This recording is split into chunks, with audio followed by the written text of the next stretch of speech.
కరీంనగర్ జిల్లా సైదాపూర్ మండలంలోని సర్వాయిపేట పరిధిలోని శివరాంపల్లిలో ఓ పరువు హత్య సంచలనం రేపింది. రెడ్డిరాజు, రెడ్డి లావణ్య దంపతులకు 2 కుమార్తెలు, 1 కుమారుడు ఉన్నాడు. చిన్న కుమార్తె అదే గ్రామానికి చెందిన పోలు అనిల్ అనే వివాహితుడితో ప్రేమలో పడింది. అనిల్కు పెళ్లై భార్యతో విభేదాలతో దూరంగా ఉంటున్నాడు. వీరిద్దరి ప్రేమ వ్యవహారం తల్లిదండ్రులకు తెలియటంతో కూతురిని మందలించారు. అయినా కూడా ఆమె తీరు మారలేదు. దాంతో చిన్న కూతురు నిర్వాకంతో తమ పరువు పోతుందని భావించి అడ్డు తొలగించుకోవాలని అనుకున్నారు. గత నవంబర్ 14న బాలికకు తల్లిదండ్రులు బలవంతంగా పురుగుల మందు తాగించారు. అయినా ఎక్కడ బతుకుతుందో, తమ పరువు పోతుందని భావించిన తల్లిదండ్రులు గొంతు నులిమి హత్య చేశారు. ఆ తర్వాత తమ కూతురు కడుపు నొప్పితో పురుగుల మందు తాగి చనిపోయిందని పోలీసులకు ఫిర్యాదు చేశారు. అనుమానాస్పద మృతి కేసుగా నమోదైంది.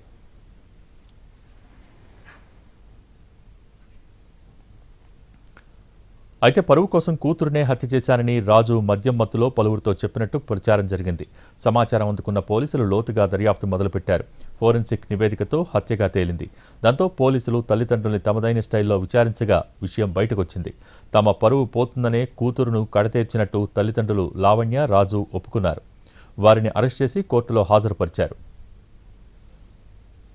కూతురు ప్రేమ వ్యవహారం తమ దృష్టికి రాగానే కౌన్సిలింగ్ ఇప్పించి ఇతర మార్గాలు, పరిష్కారాలు వెతకాల్సింది పోయి కన్న తల్లిదండ్రులే కసాయులుగా మారి దారుణ హత్యకు పాల్పడటం పరువు ముందు ప్రాణం విలువ ఎంత అనే ప్రశ్నను మరోసారి సమాజం ముందుంచింది. గ్రామం దాదాపు 500 జనాభా కూడా ఉండని గ్రామం. తెల్లారితే పంట పొలాల్లో పచ్చని చేలల్లో పనిచేసుకునే గ్రామంలో ఇంతటి ఒక పరువు హత్య అనేది ఒక కలకలం రేపింది.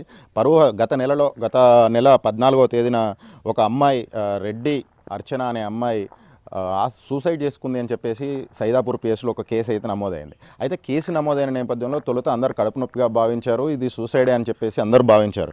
ఈ భావించిన నేపథ్యంలోనే పోస్ట్ మార్టం చేశారు. పోస్ట్ మార్టం చేసిన బాడీలో కనుక చూసినట్టయితే పురుగుల మందు తాగి ఆత్మహత్య చేసుకుందని చెప్పేసి పోస్ట్ మార్టం రిపోర్ట్లో వచ్చింది. పోస్ట్ మార్టం రిపోర్ట్లో పురుగుల మందు తాగి ఆత్మహత్య చేసుకుందని చెప్పినప్పటికీ అయితే అందులో దాన్ని కొంచెం లోతుగా పరిశీలించిన పోలీసులకు ఒక విస్తుపోయే నిజమైతే బయటపడింది. పురుగు మందు తాగించిన తర్వాత పురుగు మందు తాగిన అమ్మాయిని గొంతు నులిమారు, చనిపోదేమని భావించి గొంతు నులిమి చంపేశారు అనేది ఆ పోస్ట్ మార్టం రిపోర్ట్లో తేలింది. పోస్ట్ మార్టం రిపోర్ట్లో తేలడంతో పోలీసులు ఆ రకంగా కూపిలాగి తల్లిదండ్రులని అదుపులోకి తీసుకున్న పరిస్థితి ఉంది. తల్లిదండ్రులు లావణ్య, రాజులను ఇద్దరిని అదుపులోకి తీసుకొని విచారించిన నేపథ్యంలో తామే హత్య చేసినట్టయితే అంగీకరించారు. అయితే ఈ నేపథ్యాన్ని కనుక పరిశీలించినట్టయితే ఈ అమ్మాయి అర్చన ఎవరైతే ఉన్నారో అమ్మాయి అర్చన ఇంటర్మీడియట్ ప్రథమ సంవత్సరం ఫస్ట్ ఇయర్ ఈ సోమారం మోడల్ స్కూల్లో చదువుతుంది.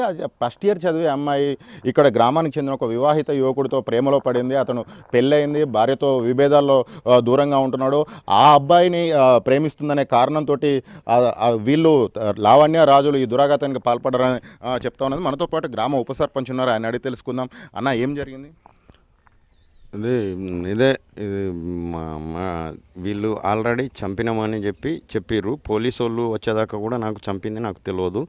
పోలీసు వాళ్ళు వచ్చిన తర్వాత ఇట్లా చంపిర్రు అని అన్న తర్వాత సర్పంచ్, ఉప సర్పంచ్ అన్నట్టు ఆయన పోలీస్ స్టేషన్కి రమ్మంటే పోయినాము. మేము అడిగితే ఇది చేయడం మాత్రం తప్పు అని చెప్పిన తర్వాత ఆల్రెడీ వీళ్ళు ఏం చేసారు కదంటే మాకు ఏది తెలియకుండా మమ్మల్ని ఏం చెప్పమంటారు, పని చేసుకుంటారు లావణ్య, రాజు వ్యవసాయం చేసుకుంటారు. కాకపోతే వీళ్ళు చేయడం తప్పు. ఇందులో ఇంకొకటి, ఇప్పుడు ఈ అమ్మాయిని ఈ రకంగా ఇబ్బంది పడు కూడా ఇప్పుడు కుటుంబం అనేది కూలిపోయింది. ఆల్రెడీ వాళ్ళు జైలుకి వెళ్ళిపోయారు. ఇప్పుడు ఉన్న వాళ్ళు కూడా చిన్నపిల్లలే, పెద్దగా అదేం కాదు. ఒక కుటుంబం కూలిపోయిన వ్యవస్థ ఉన్నది ఇప్పుడు. ఇది ఒక కుటుంబం మొత్తం చిన్నాభిన్నం అయిపోయింది. పరువు కోసం ఆలోచించిన నేపథ్యంలో కన్న కూతురునే మట్టుబెట్టారు. కన్న పేగును అల్లారుముద్దుగా పెంచుకున్న పాపను హత్య చేయడం అనేది, దీంతో ఒక కుటుంబం బజార్న పడింది. మిగతా 2 పిల్లలు ఉన్నారు. ఆ 2 పిల్లలు కూడా ఒకరు స్కూల్కి వెళ్తారు, ఒకరు కాలేజీకి వెళ్తారు. ఆ కాలేజీకి స్కూల్కి వెళ్ళే పిల్లలు కూడా ఈరోజు తల్లిదండ్రులు జైలుకు పోవడంతో బజార్న పడ్డట్టు అయింది. ఇంత పరువు కోసం 21వ శతాబ్దంలో కూడా పరువు ప్రతిష్టలు అంటూ చెప్పి అసలు కనీసం పిల్లలు చిన్న వయసు పిల్లలే, ఆ చిన్న వయసు పిల్లను కౌన్సిలింగ్ వార్నింగ్ ఇవ్వడం కానీ ఏది గుడ్ ఏది బ్యాడ్ అనేది చెప్పి తమ అదుపులో ఉంచుకోవాల్సిన నేపథ్యంలో కన్న తల్లిదండ్రుల దురాఘాతానికి పాల్పడడం అనేది సభ్య సమాజం తలదించుకోవాల్సిన పరిస్థితికి వచ్చింది. ఈ నేపథ్యంలోనే మనం చూసినట్టయితే ప్రేమలు ఆప్యాయతలు 21వ శతాబ్దంలో కూడా ఎటువంటి సిచ్యువేషన్ నెలకొన్నది, కన్న పేగును చిదిమేసేంత దుశ్చర్యలు దురాఘాతాలు నడుస్తున్న తీరు గ్రామంలో ఒక విషాదం చోటు చేసుకుంది. గ్రామస్తులంతా కూడా తీవ్ర బాధనైతే వ్యక్తం చేస్తున్న పరిస్థితి కనిపిస్తూ ఉన్నది.